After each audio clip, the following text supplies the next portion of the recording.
పెళ్ళైనా పండగైనా వేడుక ఏదైనా పట్టుచీరల ప్రత్యేక వేదిక వారాహి సిల్క్స్. నమస్తే, వెల్కమ్ టు సుమన్ టీవీ. నేను పద్మిని. ప్రస్తుతంతో పాటు ప్రముఖ ఆధ్యాత్మికవేత్త, ప్రముఖ న్యూమరాలజిస్ట్, లక్ష్మీ నరసింహస్వామి ఉపాసకురాలు శ్రీమతి స్రవంతి గారు మనతో పాటు ఉన్నారు. మాట్లాడదాం. నమస్తే అక్క. నమస్తే పద్మిని.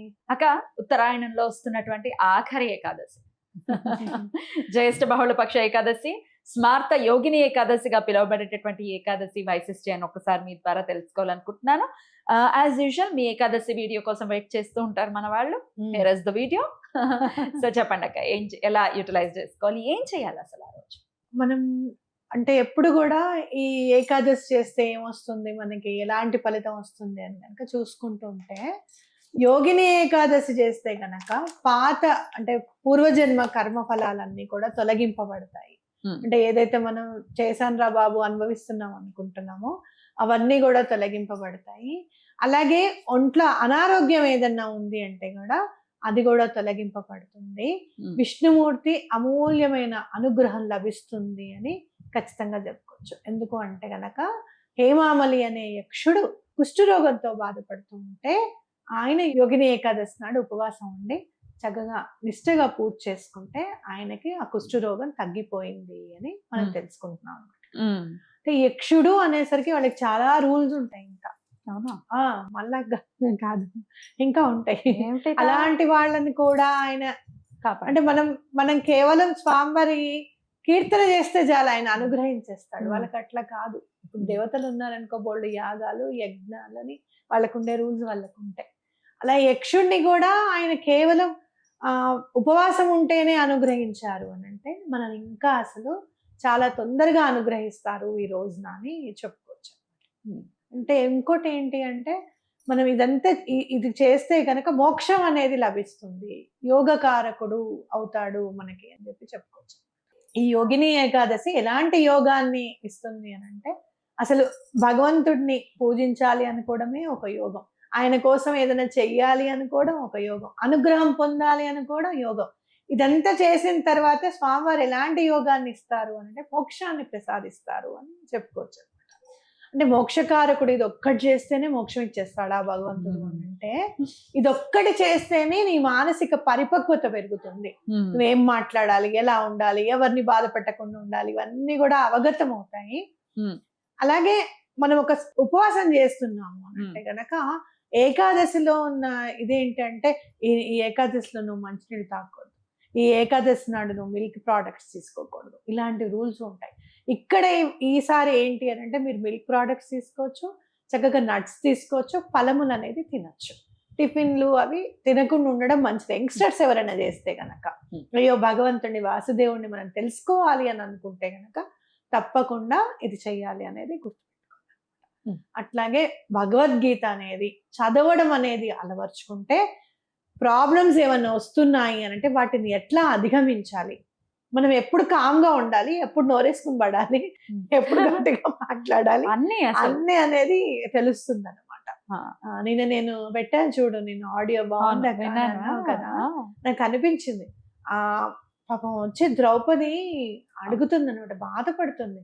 ఇంకెప్పుడు నా కురులు ఇలా వదిలేసుకున్నాను, నేను ముడిపెట్టుకునేది ఎప్పుడు, మీరు నా పగ ప్రతీకారం తీరేది ఎప్పుడు, నాకు జరిగిన అవమానానికి సమాధానం ఎప్పుడు లభిస్తుంది అని అంటే అందరూ కామ్గానే ఉంటారు అప్పుడు కూడా. కానీ శ్రీకృష్ణ పరమాత్మ మాత్రం ఖచ్చితంగా చెప్తాడమ్మా, ఎటువంటి పరిస్థితుల్లోనూ నీ పగ ప్రతీకారం తీరుతాయి, నీకు జరిగిన అవమానానికి సరైన సమాధానం లభిస్తుంది. అప్పుడు నాకు అనిపించింది అంటే మనల్ని ఎవరైనా అవమానిస్తే గనక మన మౌనం ఎట్లా ఉండాలి అంటే భగవంతుడిని కూడా కదపాలి. ఆయన ఫాస్ట్ చేస్తాడు, అప్పుడు మనమేం మాట్లాడాల్సిన అవసరం లేదు. ఎంత పెద్ద విషయం, ఎంత పెద్ద హార్ట్ టచింగ్ వర్డ్ చెప్పారు తెలుసా.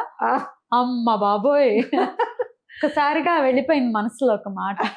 మన మౌనం భగవంతుడిని సైతం కుదిపేయాలి, అంతేనా? అంతే, కుదిపేస్తే ఆయనే కదిలి వచ్చి చేస్తాడు పని. అంటే ఆయన ప్రతిజ్ఞ కూడా మర్చిపోయి వచ్చేస్తాడు. ఇంకా వచ్చాడు కృష్ణుడు అంటున్నా. ఆయన ఏమంటాడు, అసలు నేను ఆయుధం పట్టను అంటాడు. అలాంటి వాడు ఆయుధాన్ని కూడా పట్టేంత మన వైపు అట్లా ఉంటాడు అనేది గుర్తుపెట్టుకోవాలి. అది కేవలం శ్రీకృష్ణ పరమాత్మ మాత్రమే చేయగలుగుతాడు. అద్భుతం అక్క. మన కోసమే నడయాడాడు ఈ భూమి మీద అని ఖచ్చితంగా చెప్పుకోవచ్చు. కాబట్టి అలాంటి శ్రీకృష్ణ పరమాత్ముడికి సంబంధించిన ఏకాదశి కాబట్టి, యోగము చేకూర్చేది కాబట్టి తప్పకుండా ఈ యోగిని ఏకాదశి నాడు తప్పకుండా ఉండండి. అద్భుతం. అయితే స్విచ్ వర్డ్స్ చెప్పటం అనేది పరిపాటియే. మరి ఈ యోగిని ఏకాదశి రోజు ఏ స్విచ్ వర్డ్ చదువుకోవచ్చు? నెక్స్ట్ మంత్ నుంచి మనం అమ్మవారిని కూడా పూజించుకుంటాం ఏకాదశి. ఆ. అయితే ఇక్కడ మనం చేయాల్సింది ఏంటి అని అంటే క్లీం మంత్రం చాలా బాగా మనకి పనిచేస్తుంది అనమాట. ఎందుకు అనంటే కృష్ణుడికి సంబంధించింది మనం ఏమైనా తెలుసుకోవాలి అంటే శ్యామలమ్మ అవతారమే కృష్ణుడు అనేది మనం తెలుసుకున్నాం. అంటే లలిత అమ్మవారు శ్రీరామచంద్రుడు అయితే శ్యామలమ్మ శ్రీకృష్ణుడు అనుకుంటాం. అలాగే దుర్గా అమ్మవారికి సంబంధించింది, కాళీ అమ్మవారికి సంబంధించింది కూడా కృష్ణుడి అవతారంగానే మనం చెప్పుకుంటాం. అందుకే స్వామివారు అందుకనే నల్లగా ఉంటాడా అని అనిపిస్తుంది నాకు. అంటే మీరు ఎక్కడైనా అమ్మవారిని పూజించాలి అని అనుకుంటే కనుక కృష్ణతత్వం అనేది కనపడుతుంది. అందుకే కృష్ణతత్వంలో ప్రేమ ఎక్కువ. అమ్మవారికి ఎట్లయితే ప్రేమ ఉంటుందో కృష్ణుడికి కూడా అంతే ప్రేమ ఉంటుంది అని చెప్పుకోవచ్చు.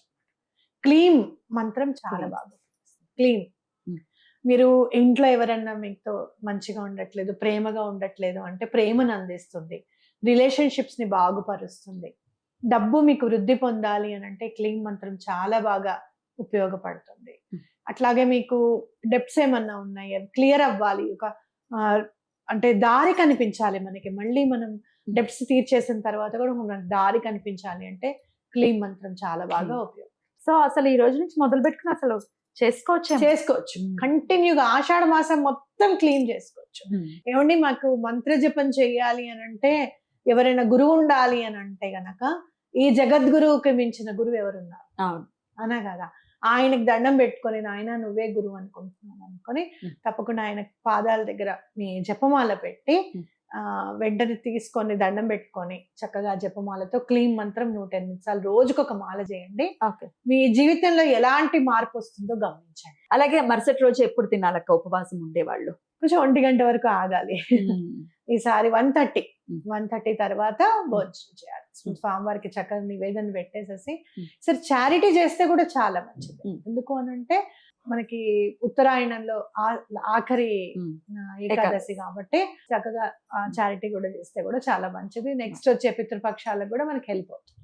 రైట్ అక్క, చాలా చక్కగా తెలియజేస్తారు. అదే పిండి దీపాలు కూడా పెట్టుకోవచ్చు కదా, చక్కగా పెట్టుకోవచ్చు. మొన్న కూడా ఒకళ్ళకి నేను హీలింగ్ చేశాను. దుబాయ్లో ఉంటారు, వాళ్ళకి అస్సలు ఒంట్లో బాగోలేదు అని అంటే హీలింగ్ చేయడం జరిగింది. అలాగే మృత్యుంజయ హోమం చేయడం జరిగింది. అలాగే విశేషంగా హర్బ్స్ తో మనము శివుడికి అభిషేకం చేస్తాం, అది కూడా చేయడం జరిగింది. ముందు నేను చెప్పాను అనమాట, అమ్మ 108 పిండి దీపాలు పెడతాము శనివారము అని చెప్పి దండం పెట్టుకోండి అని చెప్పడం జరిగింది. పెట్టారు, ఆయన కోమాల నుంచి బయటకు వచ్చారు. చాలా అమేజింగ్. అసలు పిండి దీపాల గురించి ఒక వీడియో చేద్దాం.